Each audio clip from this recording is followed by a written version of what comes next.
All So right, let's go. formal welcome to everyone today. Thank you for taking time out of your busy days to join us for today's webinar on reopening and beyond. My name is Vijay Ramakrishnan. I'm from ServiceChannel, and reopening is obviously a hot topic. And what we're going to do today is we've been working at ServiceChannel with all our customers on getting them ready for reopening. And as we've helped them, and as our facilities experts have helped them get ready for reopening, we've noticed like 3 consistent priorities crop up again and again. So what we want to do today is boil up some of the insights and expertise and experiences we've had, share these 3 critical priorities with you, and also give you some insights and tips on how you might address these 3 critical priorities. So let's get this thing started. I mentioned our facilities experts have been working with our customers on the topic of reopening. I'm really excited to have one on the webinar today. And that person is Deb Millett, who's Director of Digital Facility Transformation at ServiceChannel. Deb and I first met about a year ago when she was at CVS. She's got a wealth of experience in this space. Deb, want to say a few words about your background? Yeah, sure. Yeah, welcome everybody. Appreciate everybody jumping on the call right now. So I have been in the facility industry at CVS Health for almost 30 years and wore many different hats during that, leading their facility operation organization, which was responsible or is responsible for over 12,000 properties. One of my main goals was focusing on digitizing their facility services. And so today I'm over at ServiceChannel helping others do the same thing. Awesome. So, you know, Deb's here. We want to make this session as useful for you as possible. And so I wanted to point something out about today's Zoom sessions. I know we've been on a lot of Zoom calls, you know, and today, in today's Zoom session, you're going to notice a Q&A panel, Q&A button at the bottom of your Zoom toolbar. And the reason I want to point this out is we invite you to use it as we go through this webinar.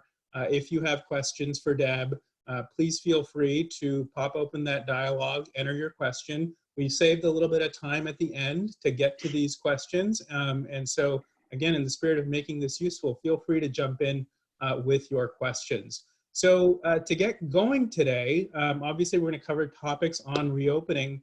We want to spend a little bit of time, maybe more on the things that you guys in the audience care about. And so I wanted to start with a quick poll. So you'll see a Zoom poll pop up in front of you right now. And so if we could get that poll going, that would be great.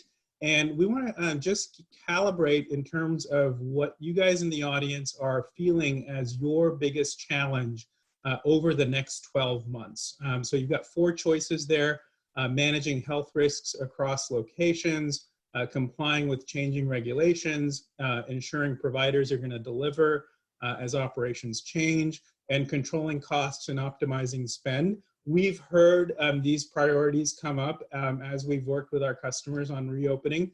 Curious to hear your individual perspectives and the audience as a whole on what you're seeing as a priority. So go ahead and you know, fill out the poll if you haven't done so already, and we'll just wrap it up in a second. So let's see what you guys had to say. So if we could close the poll, and I'll share the results with you real quick, and we'll be sure to spend a little bit of time on the priorities that were, you know, called out as important. So let's see, I'm waiting on the poll results here. Let me see if I can pull that up. Pretty even spread. So what do we have here? About 26% of you said it was choice A, managing health risks across locations. 28% said it was complying with changing regulations. 16% said that it was ensuring providers will deliver as operations change. And just by a small margin, top choice, 30%, controlling costs and optimizing spend. Well, we've got some ideas on all of these fronts for you today. So let's get going. So let's set it up here, Deb. Let's start off with the macro picture. Obviously, new world, like in this new world, like what are the driving factors? What are the biggest challenges for facilities here? Yeah. So I think, in the current world and probably even the foreseeable future, facility management is definitely in an unprecedented complexity of this pandemic across their geography area. So when you think about the significance of cleaning and how it's changed, no longer are you cleaning just to clean. We're now cleaning to disinfect, right? So no longer do you need a scheduled cleaning program. What we actually need now is a disease preventive plan, right? And have a system of record of when those services were done. Facility managers are operating with even more pressure on costs. I'm sure this level of cleaning and disinfecting for 2020 wasn't in their budget, and they're most likely dealing with a reduced headcount as well. Great. So, and what's interesting here is like, we're here in like the past few weeks and the next, next few weeks, like reopening is the operative word, right? But Right. I think what's also a part of this is like the things that we're experiencing right now, could continue into the future in terms of Sure. like scaling up operations, scaling back operations, and sort of, trying to keep track of what's going to be a pretty unpredictable next 12 to 18 months. And so some of the issues that people are facing today are going to be there not just today but going forward as well. So what Right. does that mean? Like you have this changing situation. What does that mean for what's important now? Right. I mean, at the very least, it means their priorities have shifted, right? And now their priorities need to be completed in conjunction with the CDC, the state that they're dealing with, and their corporate guidelines, right? And those guidelines are changing, like you said, every day, depending on the individual states. So if you think about the top priorities right now for facility manager, one is going to be risk management, right? It's to examine how you're managing and documenting your health and safety in each of your locations, right? And like we've seen in the poll, right, cost management is definitely a priority for facility managers. And defining exactly how you're tracking your COVID related expenses as opposed to your normal facility functions for services is important and imperative, right? And you're going to need to probably reallocate future funding to support that additional service and maybe offset by deferring some of the lower priority services. And then last is really agility, right? Because you're going to need to be able to act quickly and change scope as individual state curves change. And you're going to need to sustain that pace for at least, like we're talking about, right, the next 12 to 18 months. So the facility managers really need to be able to adapt to this complexity. Got it. And you've just laid out sort of like our roadmap, for the Right. remainder of this webinar. These are the three critical priorities that we're going to focus on: risks, costs, and agility. So Deb, let's just keep this rolling. Let's talk about the Sure. first topic, which is risks. What does managing risks mean to you in this kind of environment? Right. And so for every company, risks are going to be defined a little bit different, but certainly they're all going to be centered around cleaning and disinfecting and having measures and records in place, right? Some of the critical action will be to check on your business provider, their business continuity, their health, and their ability to meet your SLAs, right? Because they're at an increased scope of work and frequency level now. It'll be more important than ever to reevaluate the scope of the workload that you have given to each of the providers and perhaps even add some additional vendors where needed. A critical action will be to work with operations and risk team to define protocols, what needs to happen in what geography, under what circumstances. Even having daily or weekly meeting as these risks scale up and down is going to be important, right? Meeting weekly and even daily with your critical providers in critical areas to ensure that they're adhering to your protocols, right? Cleaning is an important to reduce risk, and it's a visible way to show that you're keeping your customers safe. But don't forget that the people that are getting sick from the virus are getting sick by droplets that are traveling, right? So you need to make sure you've allowed people to do their business at the same time keep a safe distance. You maybe need to add barriers where they must work closely, or even increase ventilation when they must work indoors, right? So it's all going to be imperative to keep that documentation of that work that was completed and who completed it. And so having a technology that keeps this all in one place is going to serve as a key tool as your system of record and give the visibility to the stakeholders that you need, right? And so I think lastly, the most important is going to be working with your providers to ensure that you're getting the quality work that you need, but you're also getting cost effectively. Yeah. And I think, it's this whole cleaning aspect, right? About keeping, keeping people safe and keeping the locations open.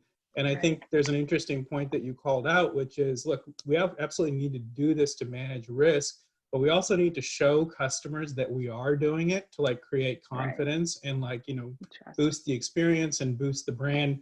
You called out, Deb, a lot of things having to do with like protocols and like, compliance. I just wanted to share a quick example to make that a bit more concrete and share with everyone on the webinar what one of our customers, Sweet Green, is doing in order to address some of those risk issues. Sweet Green is a fast-growing, fast casual restaurant, and the facilities team at Sweet Green has worked with the risk team to define cleaning protocols for different kinds of situations. And one situation that they've worked on is like, what if it's confirmed that an employee is infected? So under that scenario, they've defined a specific set of steps that need to happen for cleaning. And once they've defined those sets of steps, what they've done is they've centralized it as a checklist in the system and documented it there.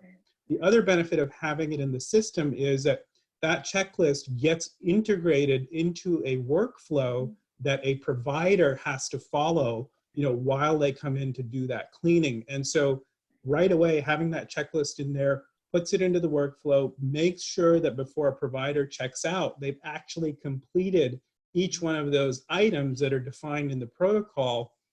And then so not only do you get, the fact that, that those things are completed, but now you have like documentation as well, that those things actually happen. And again, in today's world, like having documentation that the right things happen at the right time is absolutely critical. And the other thing that I'll point out is as all of this activity is happening on the system's actually capturing metrics around the work as well. Okay. And as Deb and I were sort of preparing for the webinar, like we were thinking about like there's a lot of changes in terms of like risks, costs, and agilities, but there's changes, maybe like new metrics become more important as well. So Deb, wanted to just have you share your thoughts on that, like in this new environment, like what are the key metrics that you need to focus on? Yeah, so we selected these top three. There's many important metrics that facility managers need to use, and they're using them for data-driven decisions. But specifically in managing the risk during a pandemic, we want to talk about these three. So first time completion, right? When you think about it, you want your providers as much as best as possible when they're getting to the store to get in and get out and get the job done, right? Multiple unnecessary trips means multiple unnecessary exposure or potential exposure for your customer and staff, as well as that technician. Time on site is another thing to look at. For sure, it's important to understand labor costs, but during this pandemic, you also need to know how long the technician was in your location. In the unfortunate event that that technician may have been ill or asymptomatic, the time on site, you're going to need to understand that so you can understand the breadth of that exposure at that location, right? And so the last one we talked about is check-in compliance. And this goes really hand in hand with your other top metrics. But when it comes down to being asked to provide dates and services of when work was completed, if you don't have a system to be able to pull this data and have that system of record, what are you doing, right? You're probably picking up the phone and calling and disturbing the store and asking what they have, or maybe you're calling your provider, right? So this is where we thought about these are really the top three metrics, especially during a pandemic, that you want to be looking at and paying attention to. Right. I mean, everything changes, including the metrics that you need to look at. So Right. let's move on to kind of the second priority. And the second priority that we talked about was managing costs. It was like 30% of the folks, responded to the poll as saying like that's their key challenge here. So what's critical now in terms of managing costs?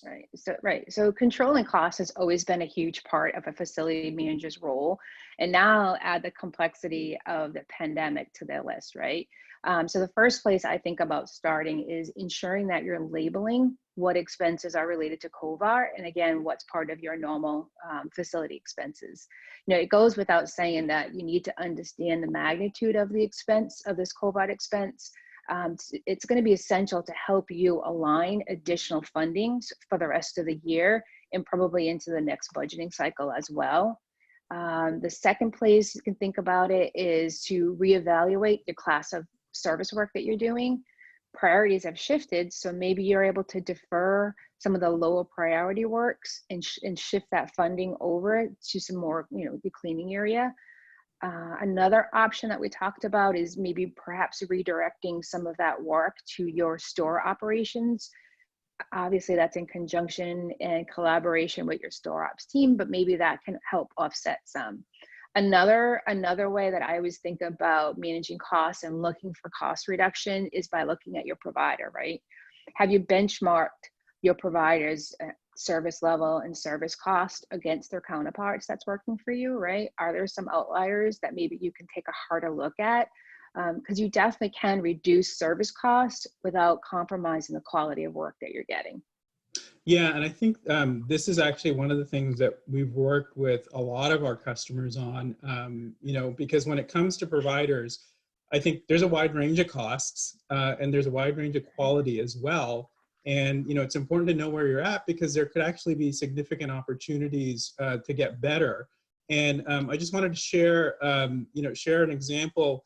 One of the things, at ServiceChannel, through having a platform and having all of this activity go through the platform is like we've been able to capture like fairly rich data on providers. And what that allows us to do is help our customers, optimize their provider network for a variety of different kinds of metrics, whether it's costs or speed or quality. And so what we've been able to do is really expand the metrics that our customers can use to like evaluate, understand, and even source new providers. Because again, we have data that spans the entire industry. Like typically, when a provider relationship starts, like, you make your provider selections as best as you can. You don't have a lot of time to do it. You may rely on a metric like, hourly labor rate, in order to figure out where you're getting the best deal. But if you can expand the metrics that you use, you can really make some great optimization decisions. And we've been helping our customers do that. What we've also been helping them do, again, because we have data on the entire industry, is understand the relative performance of their existing providers against what else is out there. And this is where, as we begin to do that, we find that, for our customers, their networks have a lot of untapped potential to improve cost and quality. And again, you want to be able to balance, all of these measures. And I just want to provide a quick example. We were working with one of our customers and looking at their HVAC providers, and we were able to show them, not just, a handful of metrics. I'm calling out a couple here, but we were able to look at the metrics that were important to them: cost per work order, emergency dispatch time to arrival, help them understand, what other providers in the industry are doing relative to the providers that they're using. And we found an opportunity, not just to reduce costs, right, in terms of doing this benchmark and, the potential to reduce, 29%, 30% in cost savings, but what we were also able to uncover is that, that cost quality thing that, conventional wisdom might say, like, hey, if you want better quality, you have to pay more. But like, we were able to look at the data in a finer grained way and help them not just, get better on costs, but get better on response time as well. And so this is one of the things that we've helped our customers do is, start with like, hey, let's look at costs. But as we look at costs, let's make sure that we're looking at the other metrics too, because we can optimize on multiple dimensions here. So Deb, let's move on to kind of the next topic and sort of like the third priority here, agility. What's your advice on improving agility? Yeah. So I think I can think of agility in three different ways, right? So if you think about, and I'll give it to you and probably in examples would be best, right? If you think about how to communicate now to all of your providers about your new safety protocol, right? You need a record, and you also need a record of their acknowledgement that they are going to adhere to your protocols, and your stakeholders want to see visibility to that, right? The way you do that is by streamlining your communication and having the right technology that can not only make this possible, but make it easy, right? It's one of the very first things. Another example that I think about in a world where facility managers have to create this new disease prevention plan at 500 locations at one scope, maybe for 4 different frequencies, and they got 15 different providers, right? And they need to work with, and now they need to do that for the next 12 to 18 months, right? The way they're going to have to stay agile is by acting once and scaling through automation, right? And again, the right technology gives you that ability to do that versus drowning in manual processes. And the third example that I wanted to share too is if you put yourself in a facility manager's position, right? They have multiple stakes in the fire, and sometimes they're literal fires. They have work orders that are aging. They have invoices that need to be approved, rates that need to be validated. Maybe corporate is calling in asking for a specific request. And oh, by the way, risk management wants some documentation, right? What do they choose first? What's their first action, right? They really need to focus their time on what needs their attention and have a technology to lean on that gives them the automation of workflows that have those validations built in for them and allows them to only look at critical issues, right? Now that's a game changer for them. It gives them the time back so they can really stay close and visible to the important issues and help mitigate the risk, right? That's really having the agility to do this without drowning. Exactly. And it's like, you look at like the typical, head of facilities world or facility managers world, and like, you really need to look at like all the things that traditionally slow you down, right? Whether it's manual communication, manual work, or like looking for the right things to focus on, and really technology enable your processes so that you spend less time doing all of those manual things. And so just again, wanted to share a couple of quick customer examples of how we've been helping our customers do that. One of our customers is Panda Express, and they've got over 2,000 locations. And as we go through this pandemic period of scaling up, scaling back operations, and then scaling them back, we've got a situation where all these different locations have different opening statuses or different hours.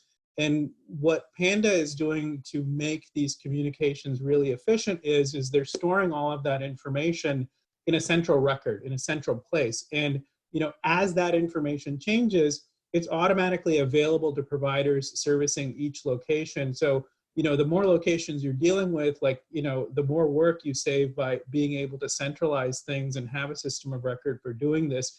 And as things change, right, hours are going to change as we go forward. Like all of those changes get made once and pushed out, pushed out in a very, very efficient way and in a real-time way. And so there's a lot of things that we've been doing to help our customers, get more efficient at communications. We've helped them with like site audits and communicating between facilities and operations. And then another example, Deb, you talked about like, how do you focus on like the right thing? And one of the other things that we've been able to our customers to do is really manage to exceptions. So what we've helped our customers take advantage of is what you see here is a map-based view into like critical work. And so on the left-hand side, like they're able to understand like, look, I need to make sure my cleaning is getting handled. And so very quickly they can understand, for janitorial P1 work, what's still open that needs attention. And we're able to show that to them so that they don't miss any details here. And we're able to show them, as you see kind of on the top right, hey, in the Evanston area, there's one location that has an issue that fits this criteria. And it really helps like provide confidence that the time is being spent on the right things. Just as an aside, one of the things that we've also added to this map-based view most recently is a COVID overlay that shows like confirmed case counts near these locations. And our customers are taking advantage of this information to do things like, prioritize where their PPE gets sent in terms of location. So, when you think about sort of the things that you need to pay attention to, being able to just focus on the right things and like have confidence that you're focusing on the right thing is really important. So let's get to some questions and answers. And as we get to wrapping today, what I wanted to just do a quick wrap on is just the key plays. We talked about some of the key plays today that are important as you think about reopening. With respect to your cleaning protocols, like, have a process for defining them, have a process for communicating them, for tracking them and documenting that they were complete. From when it comes to cost management, it's really important to track these COVID-related expenses so that you understand how they impact not just today's budgets and spend, but like, future budgets as well. And then think about evaluating and optimizing your provider network to reduce costs. And then also think about like how you can technology enable your process so you can really focus on exception. So let's spend a few minutes here taking some questions. Again, if you have any questions, please feel free to submit them into the Q&A box. So Deb, let's see what we have here in terms of questions.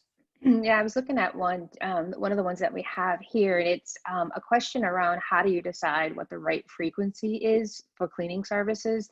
And I've been thinking about it because that's a real complex question to really answer, because it's going to, the answer is depends, right? It depends on the vertical that you're in. It depends on the geography that you're in. But one way I would ensure that you're on the right frequency is through data, right? So specifically what I'm talking about is if you have a maintenance program with established frequencies, but yet you're seeing an influx of on-demand service calls, that to me is a flag, right? Something that you need to dive deeper into to see what the cause and risk is that your current plan isn't solving your issue. Great. So again, invite questions here as they come in. Deb, I think we've got time for one or two more. So yeah. What else do we want to address here? Yeah, so I see one here that's asking, the slide that you showed was specifically about helping providers, and you had an example of HVAC. So the question is, can you help find providers across other trades besides just HVAC? And the answer is definitely yes. The opportunity is there for us to help you in the trades that you may need. And the way I would think about, what's important and what to go after is really looking at what's your top spend, and then dive one level deeper to that and say, what are the providers and how are they measuring for you, right? Is there some opportunity where you need some help because, maybe there's a workload or maybe there's something going on with that particular provider? Great. Yeah, absolutely. And then I would add to that, Deb, one thing, in this environment, certainly a lot of folks have come to us with request for backup help right. Because of provider business continuity issues. They've come to us and asked us for help in sourcing and recommending cleaning providers, and we've been able to do that for our customers. So if you have questions about your provider existing network or need backup, that's certainly something we can help with. Deb, I think we have time for one more question. Yeah, actually, there's definitely one question that we kind of talked a little bit about already, but I'll kind of dive into it a little bit deeper. And it's where can we reduce spend without hurting our customer experience, which is, I'm sure, very important for everybody. And that is, I would think about it is, again, somewhere around your minor carpentry and painting type services that maybe can wait for a later date. But another thing to think about too is the severity levels that you have your providers working at, right? Maybe there's some issue that you have that could be done on a next business day as opposed to working on overtime. So that might be an opportunity as well to find some savings.